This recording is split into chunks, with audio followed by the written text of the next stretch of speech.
Renovation rage, looking left, right, and centre. Every street you're turning around, there's utes, there's maintenance, repairs, renovation being done.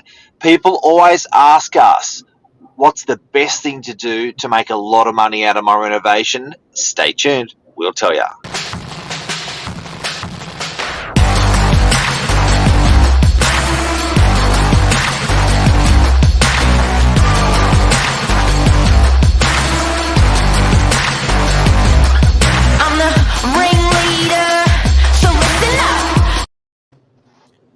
Mr. Novak, good morning. How are you? Good morning. Hey, hey, hey. Hey. How are you? Yeah, good. Yeah, good. It's Friday. It's springtime. Weather's good. We're coming out of the end of this little thing at the moment that the world's experiencing. Things are good. How are you, Traffic Mr. Novak? shitting you. Traffic Gave you the shits this morning. Yes, at 7 o'clock in the morning. Traffic is, for the first time since COVID, been a frustrating factor of a day. I don't understand what the difference is today. But anyway, that's another topic. We're talking about renovations today, aren't we, Mark? We are where you can spend a little and make a lot. We're getting asked so much lately. Yeah, and obviously everyone wants to be able to have the information to be able to improve or increase in value of one of their assets. Or they just like to be able to plan ahead so that they can get things in place so that what they do is beneficial for them, but then hopefully makes it more saleable in the future. So a lot of people renovate to their taste and only their taste. And some people have taste that's very different to the vast majorities, which makes it a little bit difficult when it comes time to sell. So what sort of basic things might you give people as some introductory instructions as to, you're doing it for yourself, but think of the future as well. Think of the people who might end up purchasing it. How do you not overcapitalize is probably one of the most important questions. Yeah, look, I think I think when doing a renovation, to understand the market that you're going to be selling to is really, really important.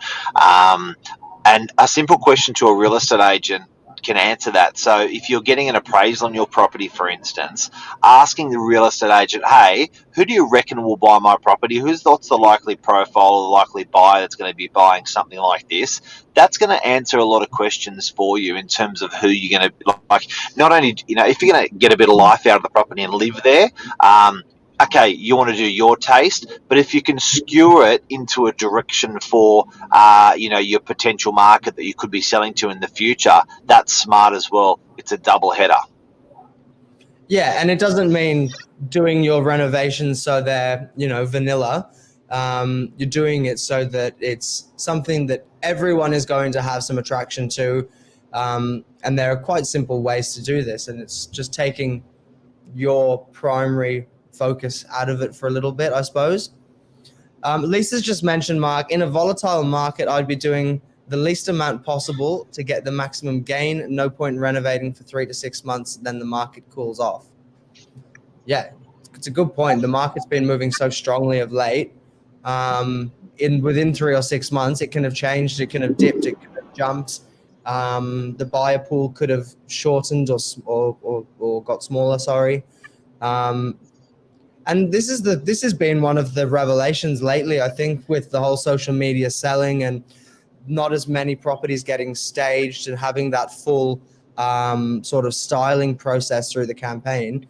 You can still get top dollar as long as you've got the access to the buyers and as long as you've got the access to getting the property to them.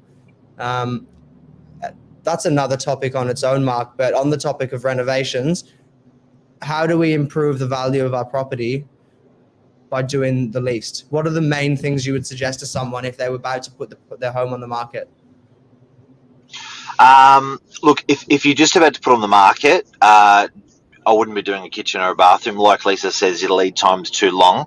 I love the saying maximum impact at minimum cost. So paint, carpet are very easy ones to do very quickly to make it feel great. A lot of things that you should not forget about are if you have an investment property, the money you're spending is tax deductible if it's repairs and maintenance. So if you, so a lot of people do repairs and maintenance, renovation at home, and then do the same time they do a repairs and maintenance on their investment property. By doing it on their investment property, offsets that cost. It's basically less tax that you're paying that year, and then when you do get the asset valued, it's going to be valued more. Something that I love about the amount of renovations that people are doing on their homes at the moment, because it is a crazy amount of renovations people are doing. To get a painter, a tradesperson, and anything at the moment is hard. People, it sounds like people do have a little bit more money out there to be, you can see it by consumables and stuff like that people are buying, but renovating, definitely people are renovating. And I think also they're spending so much time at home, James. So before, some people were using their property like a hotel room. Now, more like if you said 50% of people were like active, out of the house. They were out at dinners. They would, for instance, they didn't have kids. They're out at dinners. They're working hard. They're never really home. But that's Yeah. changed. That even if you're the most social, if you're the biggest socialite, even now you're home all the time, 95% of the time, 99% of the time. So I think that renovation on a property is so much more important, or that thing that gave you the shits, but you thought, nah, it's not that important. I'm not home much anyway. It suddenly is. So a bucket load of people are doing these things to their property, and they're making some really good money out of it. They're adding a lot of value. Yeah, and I think one of the things is what Luke said. They use reno money to buy the next investment. There are a lot of different approaches that people can take. It might be an owner occupier that's got one property, and you might have a bathroom that you've been wanting to do for the last 15 years. There are different reasons and necessities for wanting to do things. And as you say, with all this extra time being spent at home at the moment, you need to be feeling comfortable. It's sort of highlighted or exaggerated these little things that maybe you ignored previously.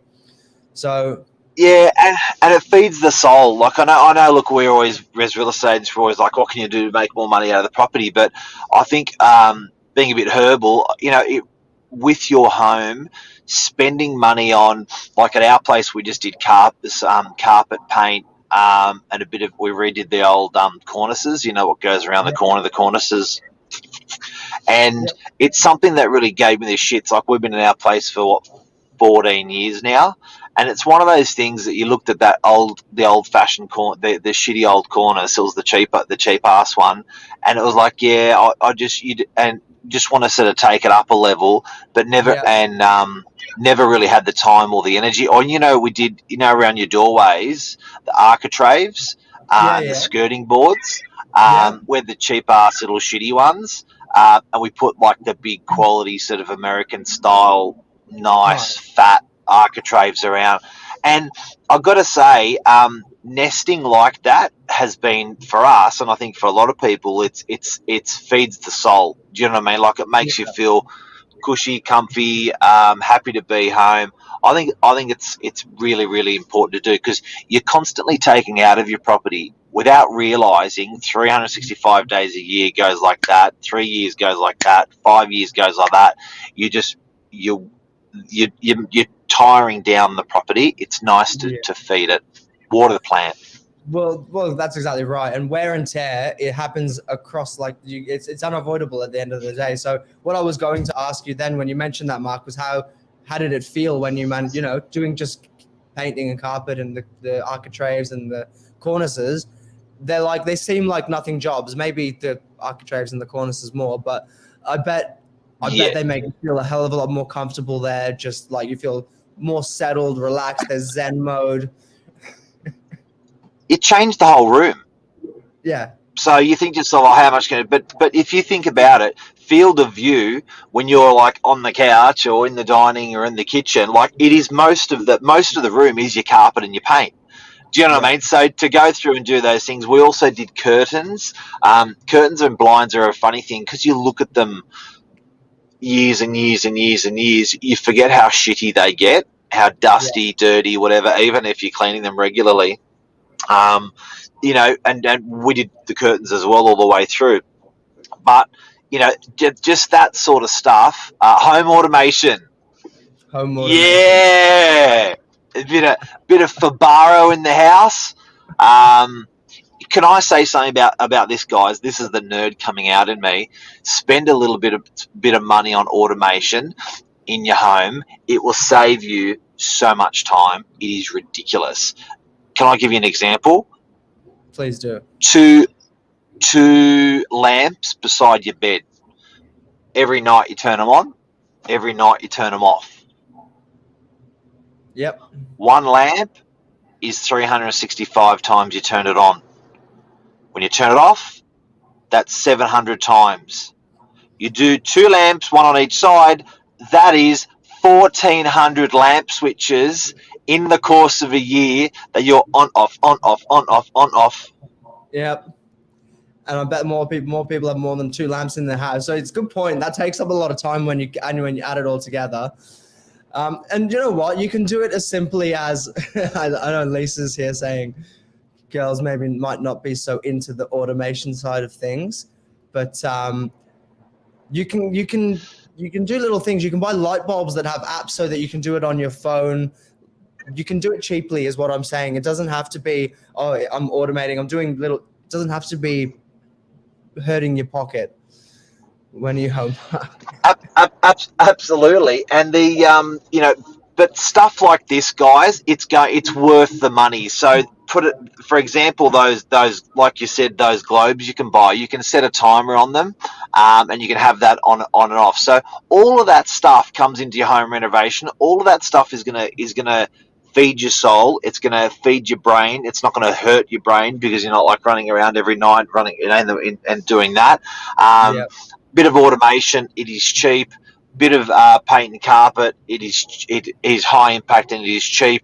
If you've got to do a kitchen and bathroom or a second story extension, do it. It's going to feed the soul. And don't forget, if you can make it tax deductible because it's repairs or maintenance, and you have an investment property that you can do that to, that investment property value is going to go up as well. Yeah, but it all comes back down to, again, if you don't know where to start, your agent will be able to give you some good advice. You might have builders. There's people we can refer you to that will give you good information that will just help you out. If you do want any of that information, please reach out. We can. Lisa's said girls need huge robes for their shoes too. I've been kicked. So I was kicked out of my robe. Then I was kicked out of the ensuite, and don't talk about robes. Do you It even hurts have really, that really hurts, that topic. I have a okay. Yeah, good point, Luke. How much value does auto lamps add to a price? I want you to work out what you're worth per hour, Luke. Then I want you to divide it by 4, so 15 minutes. Say divided by 10, so that's 6 minutes of that time. And then I want you to do, that's what you're doing every day when you're turning that light on, those lights on and off. And 6 minutes of your time in the course of a year of 364, it's 1,800 minutes you're saving. Did I do that right? 180 minutes you're saving a year, or 1,800 minutes. It's a lot. It adds up. It's a lot of minutes. So look, these things are important. Time is the most precious commodity of all. And if you can do something to save a little bit, I think you're doing pretty well. It's probably a clever move. I think that is it, Mark. Thank you very much. Takeaways: maximum impact, minimum cost. Definitely look at those things. Don't be afraid to feed your soul. Renovate your own home. Feel good about yourself and your home. Have a good look around. Don't look around as you. Look around as a guest or a prospective purchaser. You will see your property differently. Ask a real estate agent who the target market would be. And you can identify who you're renovating towards. Ask a real estate agent if there's anything they would renovate if they were to live there or be selling that property. And we've got access to some unbelievable trades. So just ask your local, ask us. Ask your local about trades. Real estate agents know fantastic tradespeople because they're always renovating rental properties and giving those leads out to people that are selling. So it's a good idea to get those good tips. Perfect. Thanks, Mark. I think James, that is thank you. it. Take care. Peace out. Done. Love ya. See ya. Bye, bud. Bye, bye, bye. Good.